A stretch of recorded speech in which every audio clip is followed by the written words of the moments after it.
I've never seen a diamond in the flesh. I cut my teeth on wedding rings. Dude, that's pretty cool. Man, that is On this that sad is a clown. sad clown. Proud of my address. Dude, that's pretty good.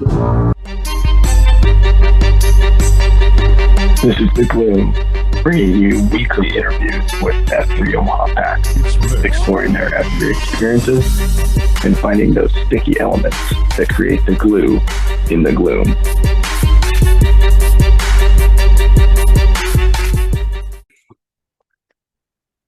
All right, F3 Omaha Packs and the millions of other listeners that we have out there. We got a really special guest on this episode. This is a guy I'll never forget my first interaction with him at Karma Coffee after a beatdown, just vulnerable and opened up and just willing to connect with guys in the group, but also phenomenal leader, has done some amazing things with our Red Wing site, really keeping that going strong, and also just a great guy in terms of providing feedback and advocating for what he sees our packs are needing out there. So Blades of Glory, and I think we shorten it to Blades a lot of times, right? Oh, yeah. Mm-hmm. It's good to see you, man. Would love to just hear that story about who EH'd you, first workout, anything memorable from that. Yeah, well, thanks for having me on. I was the first time I showed up, I was doing like AA meetings with a friend on Zoom calls, and he had F3 gear, and he would challenge me. He looked it up because he's like over in Maryland. He looked it up. He was like, hey, they do have F3 Omaha. You need to show up. So it was to the point where I was like, if I don't show up, I'm going to give you $10 just to motivate myself. So I showed up at the Maze. That's where I posted first. Copperfield. Cheap Seats was on cue that day, which is funny because he's also in my Shield doc. And then it was Earth Day, so April 22nd. That's how I can remember it too. So he wanted to stay on the grass, and then it came to Namarama. I think the guy Shunder who told me to come out, he was like, they'll ask you questions, try to name you, stuff like that. So the embarrassing thing about myself, I said, was I did figure roller skating as a kid. And so that's how I got Blades of Glory, even though that's ice skating. But it's good. I haven't seen the movie still, but it's worth it. It's actually a great movie. It's pretty funny. So I would suggest that you watch it. I guess There's no way that's a good movie. Will Ferrell's in it. It's good. It's good. Awesome. I guess where were you at kind of in life at the time? And I know you had someone that kind of pushed you or EH'd you into actually going, but where were you at in your personal space, personal life? Maybe give us some insight there. Yeah, I was in a process of a divorce. So just going through that, needed community. I kind of substituted the AA community with the F3 community. So yeah, pretty low, put it that way. At my parents' house, living in the basement. So getting out every morning was just like a fresh breath of air, and then meeting these guys and doing coffee with them all the time. So yeah, I've come a long ways, put it that way. Yeah, man, I love that, and I love that you had a buddy in AA push you to join F3. I'm curious, are you still doing AA meetings today, or is that? No, I stopped that summer of June, so I haven't done one since, but still respect it. Went through the 12 steps. I mean, it was good. So Yeah, still sober, but yeah, tough to join any fellowship virtually, right, and feel a connection. Or have you noticed any similarities between F3 and AA from what you saw?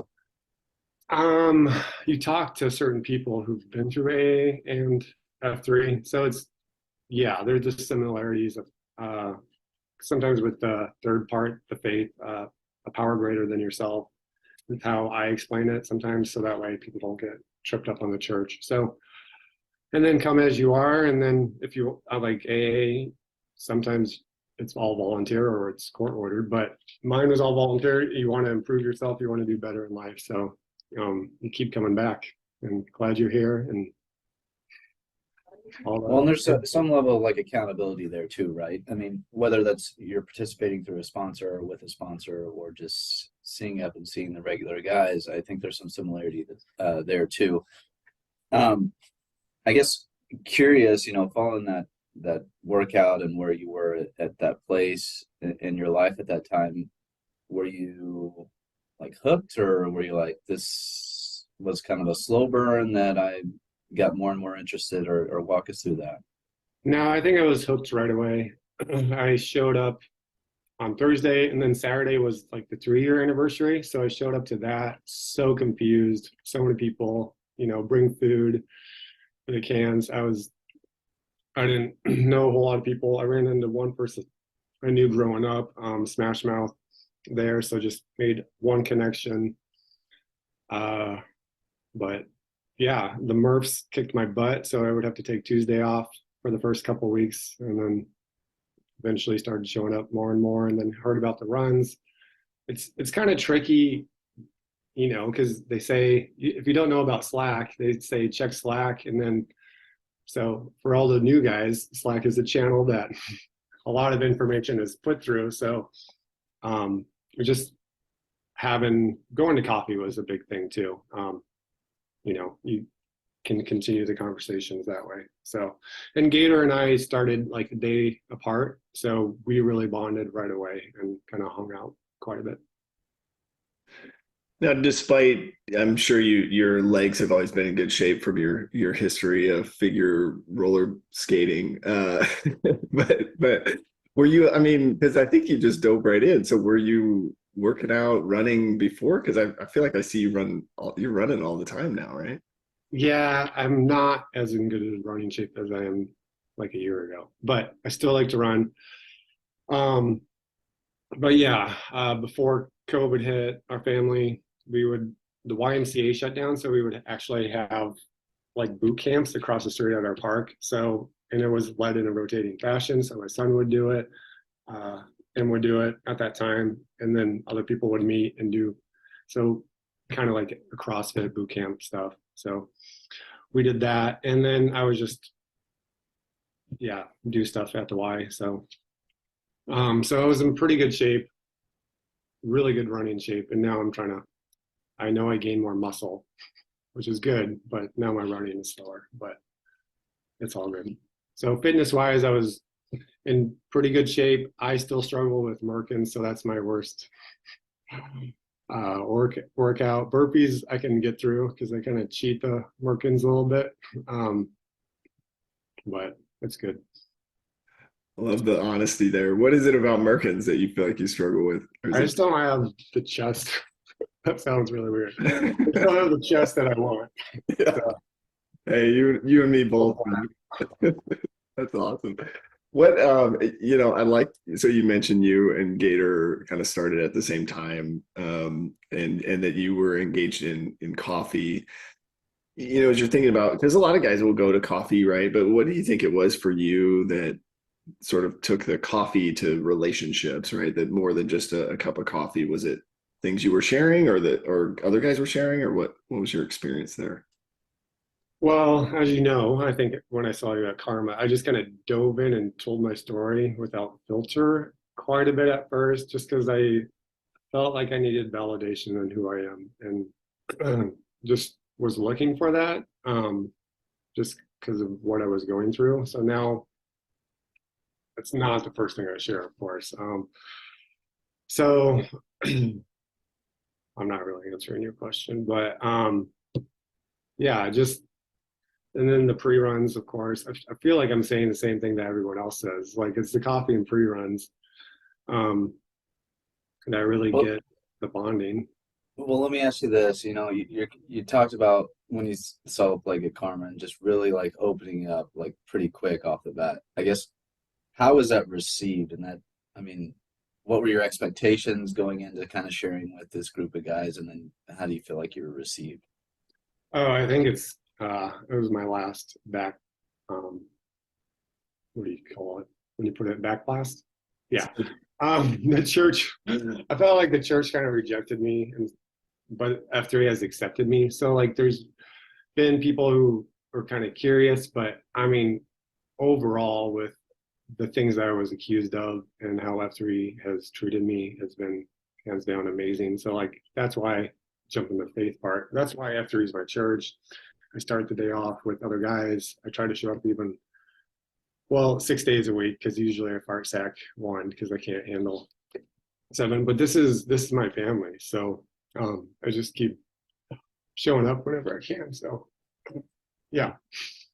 I will never forget that day. I would remember. I think we were in line at Karma, and I just remember saying, "Hey, when did you start? Whatever." And you went right in, and I love that. I've definitely done that in my sort of journey, and I love sort of the searching for validation in who you are. I think in a sense we're all doing that, but we don't all know how to approach that. So I hope my response was that I was welcoming and said, "Hey, me too." And yeah, because you did a Q, I think there, sharing kind of your story.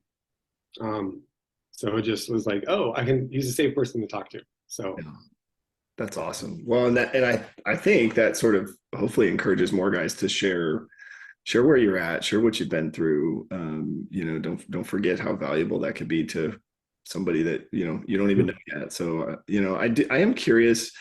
Something else I've noticed about you that you've gotten engaged in it is a shield lock, and want to get your thoughts on just sort of how that experience has been for you, sort of the formation of that. And you don't have to say the guys' names if you don't want to or whatever. I think you guys are pretty open about it. But I just noticed. I feel like everybody in your shield lock has been a site Q, right? It just sort of this trend of guys that are engaging in a shield lock really they help each other accelerate, but what's been your experience? yeah, so Mufasa, Gator, Cheap Seats, Barn Door, and me, we started about 2 years ago in the fall because we're all pre-running, and Mufasa said he was going to start pre-running, but we're still waiting for that. But it was just, we all kind of were running at the same time and just having good conversations, especially around like Wild Kingdom. That's the Tuesday long run day. But they've really helped me through the whole divorce process and steps with that. But it's also weird at times too, because like I'm supportive of their family and I want to be supportive of that. So it's just sometimes I feel bad for kind of complaining about my situation, but I'm also really excited for them. So sometimes it was like, do I need to join a different or like a D3 group just to speak more my language? But it's been, they put up with my tears, my vulnerability, my my like, oh, court's delayed again for the 6th time, and like just the crazy ups and downs I go through with all that.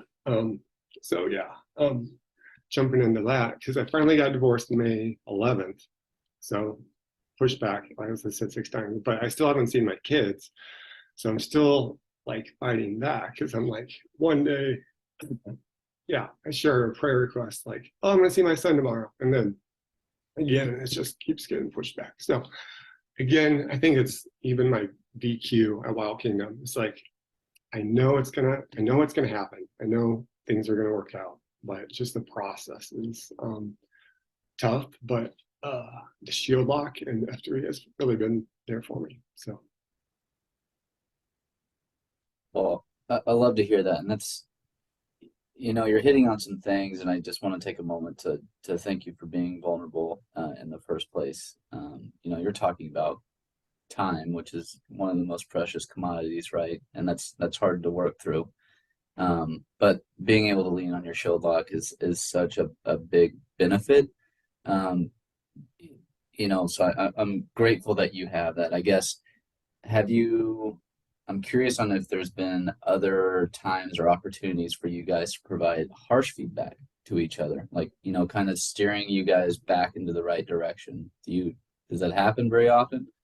oh yeah, we get off track quite a bit, and then we try to meet every 2 weeks. Even last time, Cheap Seats was like, remember the goals. Which goal have you gotten off track with? You need to tighten down. So it's like me more the business, making sure I'm continuing to grow that, and then just do the self-care. And I'll let the other guys speak for themselves on theirs. But it's, yeah, it's amazing. Like we think we're doing good. We're supposed to actually text each person is supposed to text on Monday, Tuesday, Wednesday, Friday about your accountability. And we're good for like 2 weeks. And just like anything, we just get lazy with it. And then we get tightened back up because we need that. Like we think we're good, but I mean, there's so many things we can always improve on. So that's also why I liked Red Wings, because the Murph you can always improve in. What about, you mentioned D3? Did you have a chance to get in touch with those guys at all, or was that not something you were able to do? No, I mean, I was a part of D3 quite a bit. I feel like they created it for me, unfortunately. No, I mean, it's been, for those who don't know, it's Divorced Dads and Drinks. And you don't have to be divorced. You can just want a social event. Unfortunately, half of marriages end in divorce, and I knew that stat, but that stat wasn't going to be me. So just having a support group of other guys who've gone through it in the past, and now how, from seeing the kids to parenting time to even maybe dating again, just all those things that you never thought would be in your life or that you'd have to go through. So yeah. I'm curious too, because a lot of guys have found that to be a helpful sort of outlet or resource, right? I mean, I think between, F3, you could probably find legal help, you could find, counseling help, and I think we have, a few pastors or religious guys, right? You can sort of find whatever you need. But tell me about just you talked about validation of who you are. Tell me just, like, is it just hearing another guy say me too, or just like somebody hears your story and they don't give you crap for it, or like what is it that you feel like has helped sort of validate that identity over time? I think it's part of just also the leadership of what you can do in F3.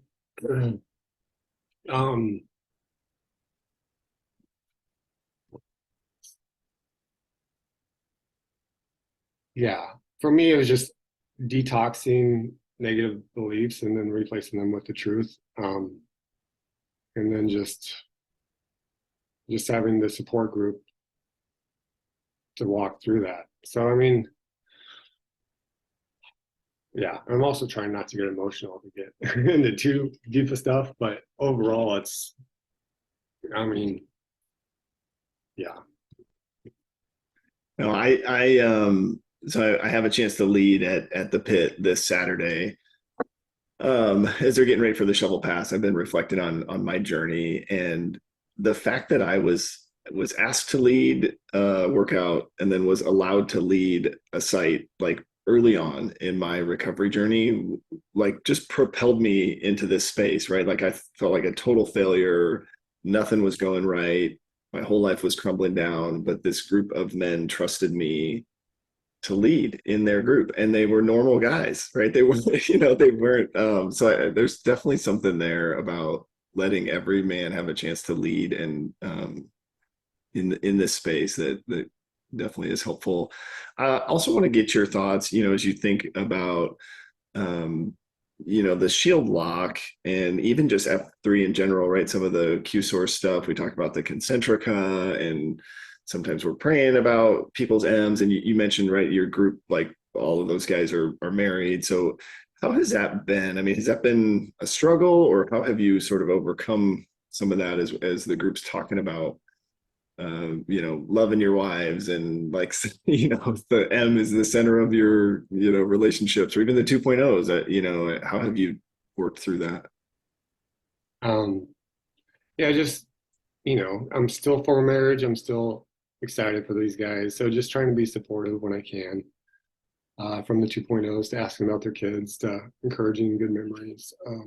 And then just being okay sharing memories that I had with my family as well. So it's, yeah, it's a little awkward, but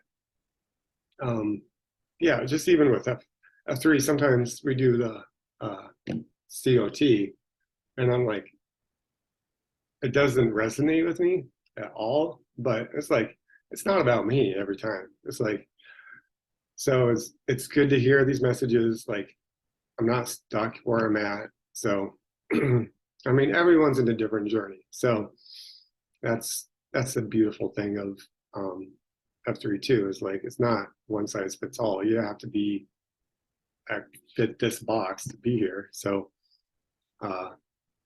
you can make it work. And like I told the guys, it's like, I'm the one who has to show up. So like I can choose to pity party or loathe or just kind of be down, but I'm the one who has to show up. Even if I'm not going to talk to anyone, sometimes I just like know I need to be around guys. So What do you, and let's just go back a little bit. What do you mean that the COT doesn't resonate with it? Just, you're not for the quick 2 minute rah, rah, rah speeches? no, I think one of my, I guess sometimes too, because I'm like super vulnerable. Yeah. I was like, I got tears coming. I joke, it's like circle of tears for me. But yes, I think sometimes I'm like, really, you just read a quote? Like, come on, like let's get a little deeper. But also I have to realize every guy's at his own journey too, and some guys are not comfortable sharing or just even leading the whole thing. So we're all on a journey. So and what I meant is sometimes like the family or the I remember one guy, I just throw him under the bus, Doppler. He was like, just so you know, not all marriages are good and healthy. So there's a chance you might be in one that isn't. And if you need to talk to me afterwards. Like, because because you never hear the other side, because you go to church all the time and you're like, love your wife. And you think you're doing that, but you never hear, oh, maybe the other side is good too. Because, for me, that's my story. And just trying to recover from that has been a huge part. Yeah. Well, no, I hear you on the COTs because I had a COT last Thursday where I was speaking about, well, I remember how my VQ, I wanted my COT to be so impactful. I memorized it line for line. And then I recycled the workout I did for my VQ, and I close with, well, I'm tying this back because it's so not important for me to try and memorize and be impactful. The true impact is like guys coming in and being vulnerable, like you're saying, right? Like, hey, let's use this 1 minute, 2 minute conversation to let you know what's really going on and where I'm at and provide perspective. And I can really appreciate what you're saying right now, for sure. So. I have never heard the circle of tears. I cannot stop thinking about how funny that is. But it's, it's interesting because a lot of men are trying to put on this face of like no emotions, right? Ultra tough guy, and that's like the ultimate sad clown, right? It's like the guy out there who's pretending to be tough and doesn't have a clue how to process or even have a feeling, right? And that's who I was, still am some days. I think I still only have 3 different feelings. But I love the fact that you've gotten to this place where you're comfortable being vulnerable in front of other men. What do you think? I don't know, just what do you think is the challenge for guys, or how can guys get better at showing emotion in front of each other without having it be sort of scary, or any advice or anything you would share from your learnings? Well, I think it starts with like just finding a couple guys within F3 where you can tell your story, and like I did with you, and like, oh, it is safe. There's a healthy Me Too movement through it. So that way you don't feel awkward about it, or it's, so I guess, you have to be vulnerable first, and that's the scary thing, because sometimes they cannot some people won't receive it. So yeah, and maybe that's the secret, right? Is realizing it's not everybody will receive it, but the guys that do, I mean, the impact is what Pony was going for, right? With the scripted thing, right? But you don't get it from from a script. I do want to sort of hear your journey from a faith perspective, and would be curious. I know you mentioned maybe even just not feeling accepted by the sort of religious church. So would love to hear just what your journey's been like with everything you've gone through. Well, with the faith part, I'd say it was in college that I became more of a Christian, got pretty excited about it. I was in Lincoln, Campus Crusade and FCA, all that. And then Wayne State, I went there as well.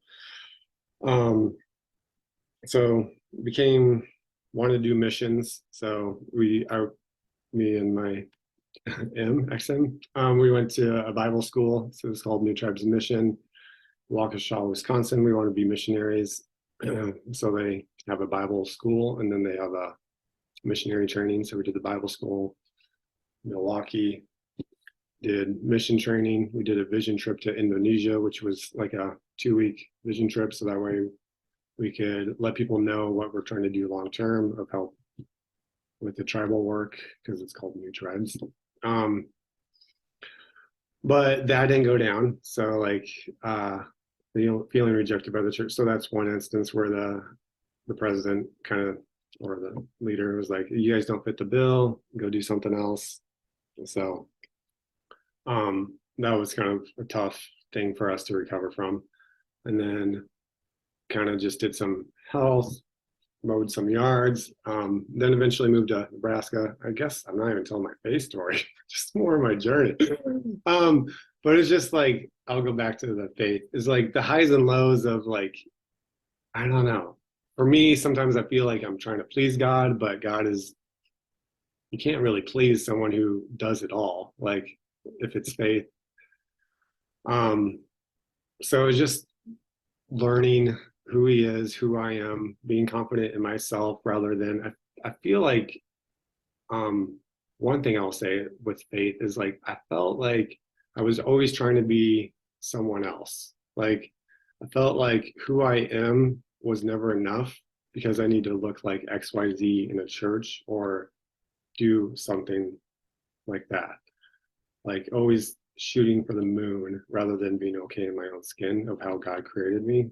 So I think a lot of it is just being comfortable of how God created me and like confident in that, and being, it's okay that I have this personality. It's okay that I'm not a super strong person in leadership in this area, but I have other gifts. So yeah, I always felt like in church, it's like, be a better leader, be this. But it's just sometimes hard to take ownership of how God has made you, or, being the best version of yourself. So that's another reason, bringing it back to F3 is what F3 has taught me. Just like being a better self so I can thank my future self for moving in confidence toward what I'm supposed to do. So I think I answered 5 questions. Yeah, I think that was pretty good. Yeah, those are all my follow-up questions, so you got them all. Okay. Well, it sounds like, throughout kind of your journey here in faith and just in life, especially at the time you were at in your life when you found F3 has been a great resource for you, right? And we touched briefly on the leadership principle and how that may have created opportunities for you to work through some things. I guess I do want to kind of focus on that leadership part. I mean, what was your experience leading? How were you feeling when you took it over? Failures, successes, happiest moments, lowest lows, all that. Well, hold on. I wanted to ask him about Sure. faith piece. I wanted to know, FCA, was that a figure rollerblading scholarship you got to Lincoln there? No. No. Did you play sports in college? No. It's like Campus Crusade. It just, Okay. Yeah. they accepted everyone, even though you didn't play sports. Yeah. Sorry, I do have some questions. We'll go back to the leadership thing. So first of all, I just want to say I love that you're clearly in pursuit, right? Of like who is this God character and what's he about and what does that mean for my life? The what, right, is sort of how F3 phase is like what happens when I die, and what does that mean in how I live my life today? So I think your journey is really encouraging. Curious, where are you at today? You mentioned like F3 is your church, but what are you reading, studying, or sort of what are things like today for you? Yeah, I don't really attend the church. I say I go to church mostly with my brother when I visit him. Just doing a lot of self-improvement, I guess. I'm not the thing I study way too much is just church history and church leadership. So Rise and Fall of Mars Hill, Hillsong, I'm just the Duggars. I'm just fascinated with church leadership and abuse. And so it's not growth at all, but I'm just like, how did some of the Ravi Zachariah to like all these main Christian leaders who like power, all that's like mind blowing. And then like how is the gospel still presented? How is it not ruined? And then totally the one thing I'm on is like the purity culture, Ike stating goodbye. My joke with people is I met my wife in the dating aisle, like of Ike stating goodbye. So like that was just trying to detox from that, find out different things. Joshua Harris renounced that book, why, and then just what it did to male masculinity, to even the ladies who were kind of treated like objects and like told to put more clothes on. So am I actually growing with all this? I think I'm just doing a lot of detoxing with how I was raised, or what I believed at the time. Because, I look at things I would say as a camp counselor when I was a camp counselor. Like now I cringe that I told other kids that, because I'm like, I do not believe that anymore. So it's, I didn't answer the question again, but yeah, that's a process I'm on. Yeah, it is so fascinating, and I think the thing we are trying to do in F3 is remove the religion, right, and really get guys thinking about what's a relationship with a power greater than yourself look like, and I would be curious. You mentioned that F3 taught you, but how do you feel like F3? Like, what were there any resources, or just through COTs or other guys where you've sort of learned this sort of new method? I think AA helped, just the power greater than yourself, because oh man, this is a confusing question. Someone said like, well, do you think you're still a Christian? I'm like, yes, the facts of the history I believe is still the same. What has happened to me, life events and certain things have shaken me up quite a bit, that I know I'll return to the church. I don't know what that means too, but it's such a hard blow that trusting someone in a church right now sounds like really stupid decision on my behalf. Yeah, what do I say? Like when the pastor basically kicks you out and lets you not see your kids and writes an affidavit why you shouldn't be around your kids, that I take that very personally, and that scarred me. So, Well, I think you're talking through how you're working through a problem, right? And we're just talking about different areas of life right now. It just happens to be this faith concept that we're trying to tackle. And it's interesting because when you talk to a lot of people about their faith journey, it's all rainbows and butterflies for the most part. Mm-hmm. So to hear some real struggles one way or another, I think it's just really refreshing. And I do want to encourage you. I think people do have their highs and lows, and I think you're working through it in the best way you can, right? I mean, you're not giving up. You're trying to figure out what you know and what you need to re-know or rethink or rework. So definitely. Yeah. It's a process. Yeah. Sure. Yeah, I love it. And this is so, like a lot of times we have a guy on the cast that will tell a story of, I went to church, I stopped going, and now I don't go, and F3 is my church, right? But you're clearly wrestling with Like what is my higher power? I love that. I think that's, I think a lot more guys live in that headspace than are willing to sort of admit or share. So again, I think it speaks to your vulnerability with all of these things, right? What I have found is sometimes as I share my thought process, people are like, "You are crazy, man!" Like, I don't know, like you thinking about all that stuff. But I love it. I'm right there with you. Of like, just church, right? Church people being church people sometimes is one of the most frustrating things to me. Because if all we do is make the people in church believe more in church, that's not what Jesus was trying to do. Right. So anyway, we could have a whole nother cast about it. Yeah. And then just the whole idea, like F3 is, we're all level on the same leveling, but there's no we're rotating fashion. So like, there's not always someone up leading everything who like, Yeah. so. All right, good segue into leadership. There you go. So let's talk about your leadership. The opportunity to become a PsyQ, where were you at? Were you surprised, ecstatic to take it over? Highs and lows of your leadership? Okay, so highs and lows of that. I really wanted to open Whetstone. Like I had my eye on it. I had my vision board for 2022. It was all set. Like that was on it for spring. That didn't happen. It eventually happened, and I'm so glad that T-Ball took it. And I was there this morning. It was great.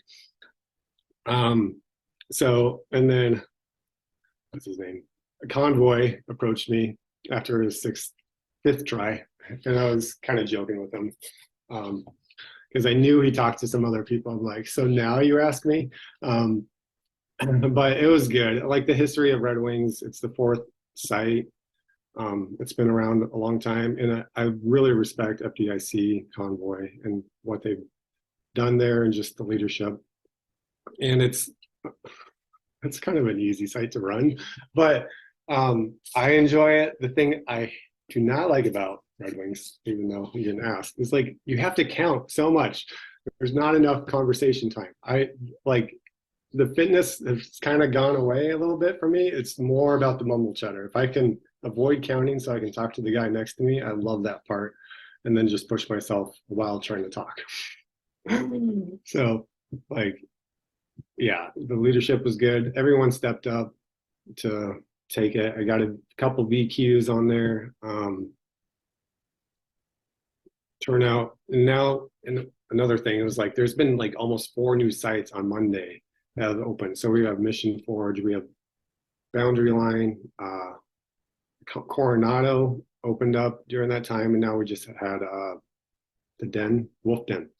So we had way too many numbers. Now it's kind of balanced out. A lot has changed in the last year. So. And I want to point out that you have continued the legacy of using Pax Miner or Slack Blast, enter the numbers, right? Yeah, I was told to do that. Yeah, so. I love it. FDIC, I think, was one of the first guys that was able to get bought into that. And because Red Wings doesn't have to do a backblast, right? It just works out great. You just type the numbers in. And someday I dream of, all site queues will be using Pax Miner. But I'm curious, as you think about the site, you mentioned it's an easy site to run. But as you've seen guys come through, would be curious your thoughts, because as a leader of a Murph site, you probably see this, but what do you think about new guys coming to a Murph, like for their, because you did, right? You went to the Maze and then you went to the Murph fairly early on. What do you feel like you're seeing this last year for new guys? For new guys showing up? You just kind of got to coach them, like teach them to modify early right away, because otherwise you burn out round 1 or 2. And then, I mean, there's been times that someone is meant to go to the Coronado and showed up at the Murph, and I've halfway through the Murph, I bring them to Coronado because they're huffing and puffing, and they're like F and G as well on top of that. So some guys stay strong and keep going. So even so it just depends on, and there's always like, it just seems like it varies. So like we do the Murph challenge, everyone shows up, we were strong at it for a long time, and then Murph challenge goes away. So highs and lows with that. Yeah, the Murph Challenge is coming up, right? July and August. Tell us about Armando and sort of the process selecting him. And I feel like that was pretty early on, right? You sort of Oh yeah, it just was really early on. He was so consistent all the way up to December. I kind of joke like I saw him all the time, and I was like, oh, he'd be great. I'll ask him. And then I felt like he ran a half marathon, and then he just kind of popped up now and then. But he was someone who just accelerated and Murph and could do the Smurf and the Murph and do such a good job. And both the realtors and just respect for each other. Yeah. yeah, he'll do great. He's one of those CrossFit guys that we got to come out and he's stuck with F3 and which I always love when we have a victory over CrossFit, right? Anyway, I am curious your thoughts too about when you think about leadership. So a lot of changes you mentioned with new sites, but we're also sort of moving in this direction of sectoring. How has that been going from your perspective with all the different sectors and that sort of model? I think it's good because I mean, I used to work in Sarpy for a little bit, so I saw a lot of people in Sarpy, but now just trying to even show up to the sites around where I live is a struggle. So it's the heart of F3 Omaha is still there, but just like each sector and each site kind of has its own feel and challenge and who's leading it. So, I mean, personalities still show up, but the heart, picking up the six, not always the mumble chatter because I'm really big into that. So I mean, it's been good.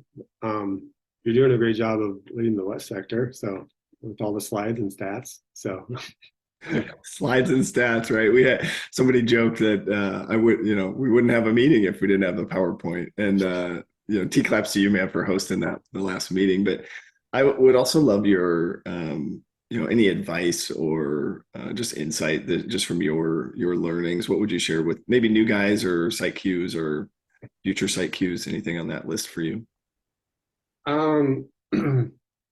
I would, for site Qs, it's like always try to create that F&G. Sometimes I did a better job of getting someone connected at a site I never showed up to, but I showed up when he was in F&G and able to like do a couple texts. Did you make it the following week? And just kind of encourage those guys or put them in the system because the site Q is busy doing something else.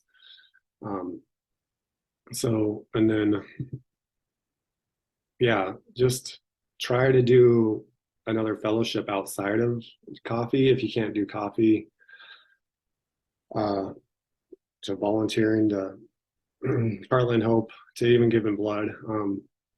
Like I never gave blood before, but Free to Bleed, I think it was T-Ball, who was like, I never gave blood before, but I tried it and I didn't pass out. So he encouraged me to do it. And so I've been doing it ever since too. So it's just different things like that.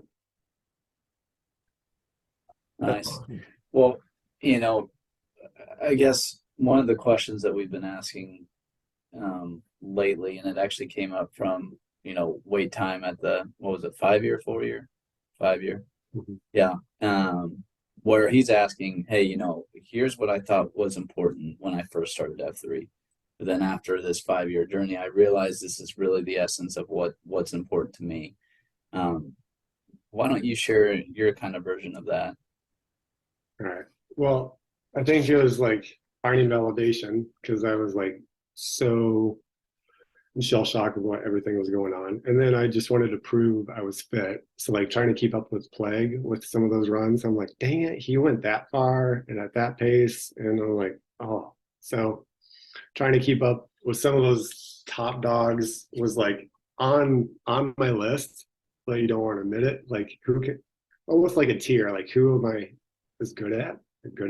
That's not a word. So it's a lot of competition, just proving yourself, which, and now it's like, no, I don't want to prove myself. It's like, it's the getting to know people and their situations to helping them through their difficulty. There's another guy who's probably going to go through a divorce, and just helping him out, giving him a ride, trying to text him daily. I mean, just things like that matter more than how many Merkins you can do, which I don't claim to, be the best at. So Yeah, it's funny. Sometimes SkyQ will do that for us if we don't do it ourselves. So, we had another kid, and I don't run. I'm barely at 500 miles on the year, and so and then you look at guys like Farva, and you're like, well, crap. There's no way guys running 6:40 pace for a half marathon. And but I love that. I think what I heard you say there was the relationships is where you're at now, which is phenomenal. I am curious. We've been giving guys an opportunity to sort of name their own episode. What would you? Initially, I was thinking "Circle of Tears," but that might not be. No, that's good. I like it. That's the joke. What would you call it? That's fine. Circle of Tears. All right. Well, if you think of something else, just text me. Other thing that we really want to get from you is sort of based on where you're at today, what sort of prayers or encouragement could we be sending your way if we see you out there, or just as we're praying?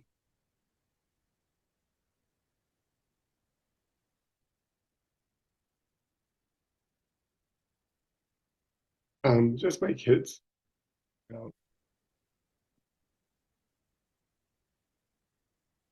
Yeah, brother, just for that journey, that you'll get to see them soon, right? Absolutely.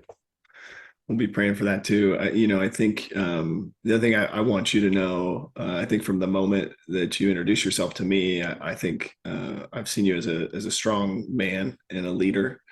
You're teaching other guys how to be men, and how to go through the flux, right? Whatever life throws at us. So, hopefully as you're learning who you are, hopefully you see yourself as a leader, because you've definitely had an impact on me, and I know a lot of other guys. So I just want to provide some affirmation there that that's how I see you, and have seen you that way since day one. You blew me away with just your willingness to share who you were and where you're at. So definitely love you, man. We'll be praying for you and your family.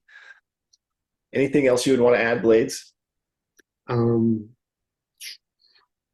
It's always sneaks up on you, even though I knew this question was coming.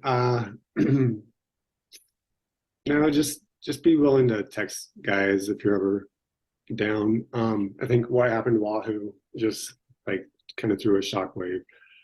We're always here for each other. So yeah, absolutely, man.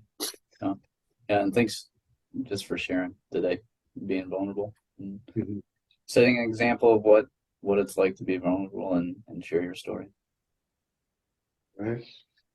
Thanks, guys. Yeah. Here, we'll do a little name-orama. I'll start us off. Brandon Flehardy, 37, The Plague. The Plague. John over 31, Pony Express.